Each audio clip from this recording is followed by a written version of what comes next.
انہوں نے کوشچن کیا کہ بعض اوقات کوئی مر جاتا ہے تو جب ہم میت کو دیکھتے ہیں تو ایسا لگتا ہے جیسے وہ مسکرا رہا ہو، تو کوئی لوگ اکثر یہ کہتے ہیں کہ اس نے اپنا اچھا انجام دیکھ لیا ہے، اس بنا پر یہ مسکرا رہا ہے، کیا حکم شرع ہوگا؟ دیکھیں، یہ تو بہت سے اکابرین سے ثابت ہے کہ انہوں نے بوقت وفات وہ مسکرائے ہیں، اور یہ حسن ظن بھی قائم کیا گیا ہے کہ جو بوقت موت مسکرا رہا ہو یا مرنے کے بعد مسکراہٹ اس کی واقعی مسکراہٹ ظاہر ہو رہی ہے، ایک تو ہے نا کہ لگتا ہے، ایک ہے واقعی مسکرا رہا ہو،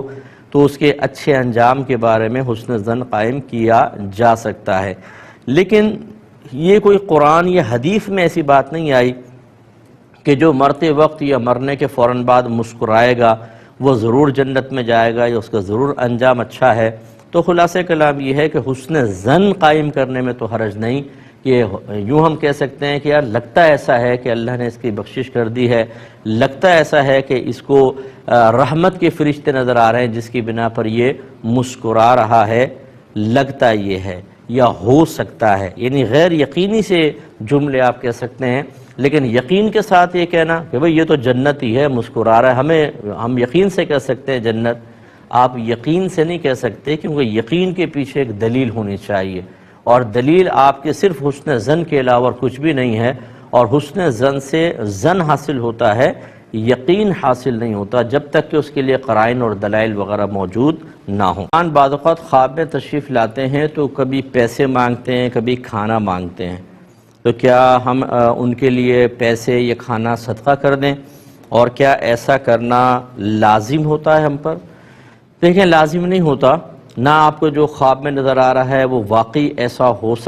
ہوتا ہے ہمیشہ کہ جیسا ہو رہا ہے، یعنی شیطانی ایرر بھی ہو سکتا ہے، نفسانی خواب بھی ہو سکتے ہیں، طبعی تقاضے کے مطابق بھی خواب نظر آ سکتے ہیں۔ پھر بعض اوقات ہم دیکھ رہے کچھ ہوتے ہیں لیکن ہمیں جو کچھ مردہ بول رہا ہوتا ہے اس سننے میں فرق آ سکتا ہے۔ جیسے ایک شخص حضرت امام ابو جعفر صادق رضی اللہ تعالی عنہ کی خدمت میں حاضر ہوا، اور اس نے کہا کہ میں نے خواب میں نبی کریم صلی اللہ علیہ وسلم کی زیارت کی، آپ نے مجھے فرمایا کہ تم شراب پی لو، معاذ اللہ۔ تو حضرت امام جعفر صادق رضی اللہ تعالیٰ عنہ نے فرمایا کہ تم نے غلط سنا، نبی کریم نے فرمایا ہوگا تم شراب نہ پیو۔ تو یوں سننے میں بھی فرق آ سکتا ہے۔ تو بہرحال خلاصہ کلام یہ ہے کہ خواب جو ہیں، جو عام لوگوں کے خواب ہوتے ہیں، چونکہ یہ شرعی حجت نہیں ہوتے، کوئی شرعی دلیل نہیں ہوتے، لہٰذا ان چیزوں کو پورا کرنا کوئی آپ پر لازم نہیں ہے۔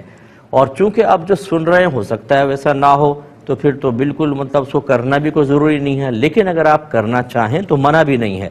اگر مردہ کسی جائز چیز کا مطالبہ کرتا ہے، ناجائز یا حرام چیز کا مطالبہ نہ ہو تو ٹھیک ہے، جیسے کھانا مانگا تو آپ صدقہ کر دیجئے، پیسے مانگے تو تھوڑے بہت پیسے صدقہ کر دیں، یہ ٹھیک ہے، اس کو منع نہیں کیا جائے گا۔ لیکن اس کو یہ سمجھنا کہ نہیں کیا تو مردے کو اذیت اور تکلیف ہوگی، یا ہم گناہ گار ہو جائیں گے اگر کہنا نہیں مانا، جیسے ماں باپ تھے خواب میں آئے تو اب ماں باپ کا کہنا نہ ماننا گناہ ہوگا، ایسی کوئی بات نہیں ہے، کیونکہ آپ کا خواب شرعی حجت نہیں ہے، اسے پورا نہ بھی کیا جائے تو کوئی گرفت نہیں ہوتی ہے۔